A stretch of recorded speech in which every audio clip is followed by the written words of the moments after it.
जय श्री राधा माधव। भगवान परशुराम भगवान विष्णु के अवतार, एक ऐसे अवतार जो जन्म से ब्राह्मण हैं लेकिन कर्म से जो एक बहुत बड़े योद्धा हैं, एक अद्भुत योद्धा हैं। जब बात अन्याय की हुई, जब उनके पिता का जो समाधि में लीन थे उनका वध कर दिया गया, धोखे से उनको अर्जुन सहस्त्रभाव के पुत्रों ने मार डाला, तब उन्होंने अन्याय का प्रतिकार करने के लिए अपना फरसा उठाया और उन सभी अत्याचारी, अनाचारी, जितने भी इस तरह के पापी शासक थे, राजा थे, जो संतों को परेशान करते थे, जो अधर्मी थे, उन सभी शासकों का अंत कर दिया।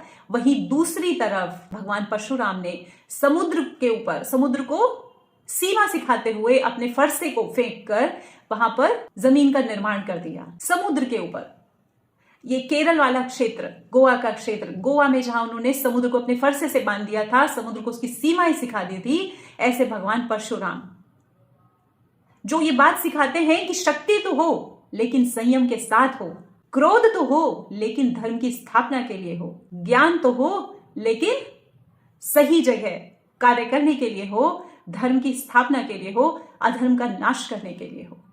और इससे हमें पता चलता है कि सच्चा ब्राह्मण वही है जो अन्याय का प्रतिकार करता है, जो कमजोर के साथ खड़ा होकर लड़ता है, जो अन्याय के विरोध में हमेशा खड़ा रहता है। और सच्चा ब्राह्मण कभी किसी के ऊपर अत्याचार नहीं करता। इसीलिए हमारे जितने भी धार्मिक ग्रंथ हैं उनमें सब में लिखा है कि गौ यानी गाय की और ब्राह्मण की रक्षा करनी चाहिए। तो भगवान परशुराम एक ब्राह्मण तो थे लेकिन एक अद्भुत योद्धा भी थे।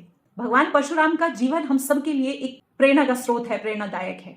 हमें भगवान परशुराम से सीखना चाहिए कि शक्ति का प्रयोग किस तरह संयम से करें और धर्म की स्थापना के लिए भगवान परशुराम ने इतना सब किया। भगवान परशुराम ने कोई भी कार्य सत्ता की लालच में नहीं किया, सत्ता की प्राप्ति के लिए नहीं किया, बल्कि किया तो धर्म की स्थापना के लिए। हरि शरणम।